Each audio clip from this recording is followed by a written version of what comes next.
Hello everyone and welcome to the Voice of the Boys for Gameweek 3. Hope you all had a great Gameweek 2 and now let's shift our attention to Gameweek 3. To begin with, let's look at the teams to target first by comparing the clean sheet percentage and the probability of these teams scoring more than 2 goals.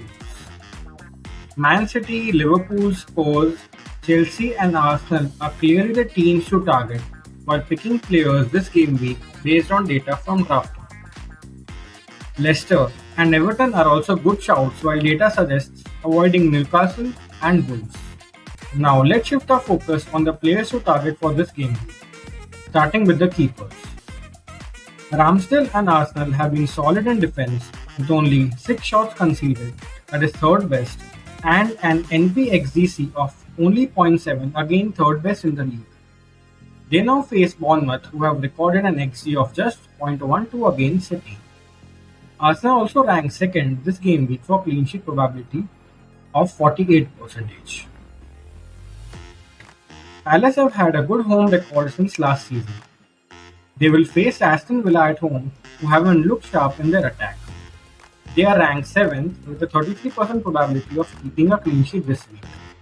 More than any stats, we'll be trusting our pod guest, Diane, who's a Palace fan and is confident of a good defensive display by Palace. Ward might be a decent backup option at 4 million, but we wouldn't recommend to start him anytime soon. Leicester have an XGC of 3.7, worst NP XGC of 2.8 and have conceded 6 goals in 2 games. And the defense is unsettled with rumours surrounding Fofa. The only reason we would be avoiding Mendy for now is because there are better options at Chelsea to get into defense. That is Cucurella. Hence, we would rather invest for attack points through their wing backs than a 6-pointer from Mendy. Moving on to the players who protect the keepers, the defenders. We are now at a point where City defenders are a must. They have started the season strongly and have conceded the least shots, that is 3 in total, again this game. And they have the best NPXGC of just 0.2.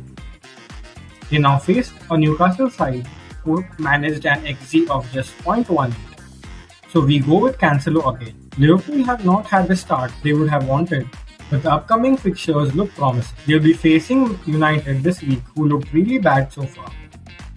We loved Robertson's positioning last game week, and with the way United are defending currently, we backing for attacking return. A cheaper way to get Chelsea defense with an attacking threat is through the new signing Cucurella. Tuchel's comments about Chilwell not being fully fit gives us the confidence that Cucurella would be nailed for next 3 to 4 game weeks.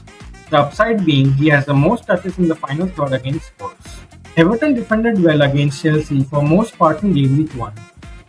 Though they are really poor in attack, their defense can be looked at.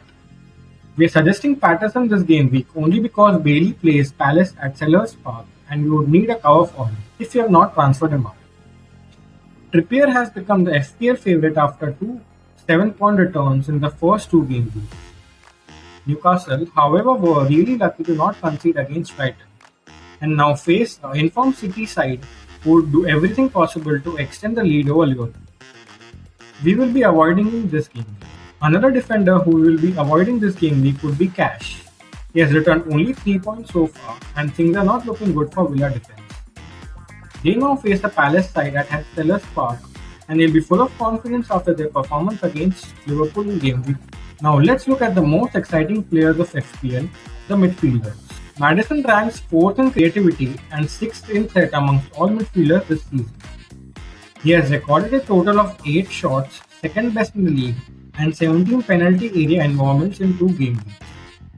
Leicester now face Southampton at home, who have conceded 18 shots in game week 1 and 13 shots in game week 2. Spurs have a great run of fixtures from now until game week 6. They have recorded a third highest XG of 2.11 and are joint second for big chances created, that is 5.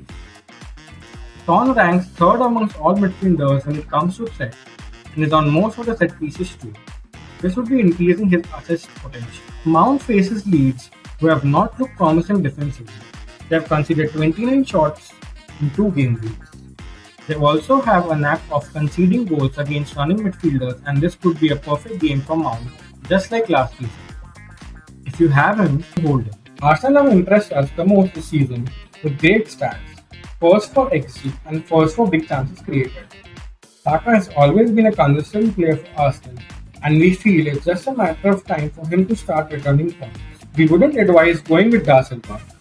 He has played only 90 minutes across 2 games and has overperformed his XG by huge amounts.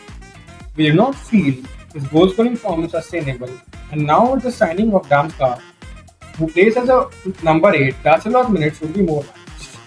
Coutinho had another average outing for Villa this game week. With Buendia and Watkins showing some form, we feel his minutes might be managed too, going forward. Also, Villa's fixtures aren't too encouraging and is also in the avoid list for now. There has been a lot of discussion around the forward this week, and here's what we think. Jesus returned 2 goals and 2 assists in Game Week 2, and we do not feel he is going to stop anytime soon. He ranks first for XG, big chances, and total shots taken. So far, Arsenal are fourth probable team to score more than 2 goals this game week, with a 38% chance, and Jesus should continue his form. City will be facing Newcastle and top the list for chances of scoring more than 2 goals this game. Newcastle have conceded 7 shots on target against Brighton and now face the best team in the league.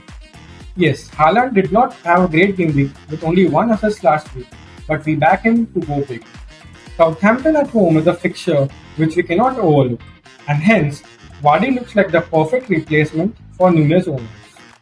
Southampton have conceded 13 shots in 2 game weeks and an XGC of 3.5. Leicester have a chance of 29% of scoring more than 2 goals this game week, and Vardy can first. Havertz is struggling to build any connection with Chelsea forwards and has only 3 points so far. We will be avoiding him for this game.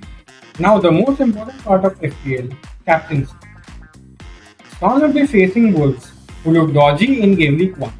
He's currently on most of the set pieces and ranks third in set amongst all midfielders. Spurs are also second in terms of big chances created, and we back Son to provide a return. Liverpool are ranked second with 44% chance of scoring 2.5 or more goals for this week, and they will be facing a United side who have conceded 6 goals in 2 matches. Salah has a record of scoring goals against United with 7 goals scored in last 5 Premier League meetings. When Maddison is on form, he tends to do well and provides good returns to his owners. We will now be facing a Southampton side who have conceded 13 shots in 2 game weeks. Through the FPL Helpdesk, we try and solve the biggest dilemmas and the most popular questions ahead of Game Week 3. Let's get started. This completely depends on your team structure. Diaz is a better long-term pick, but we wouldn't advise going against Saka this week. So hold for now, and you can sell Saka for Foden next week or downgrade to Martinelli and invest the cash elsewhere. None for now. Andreas is injured, and if he recovers, then go for him. We would go with Tony and Cucurella from that price range. They both have great fixtures until Game Week 8. We would suggest you to hold Mount. Leeds is a good fixtures for running midfielders, and he has a decent fixtures until Game Week 8. We would be selling Bailey if you have a 4.5 midfielder already in your team. If not, he can be kept on bench. A differential captain is always too risky in FPL, as it's the most important decision according to us.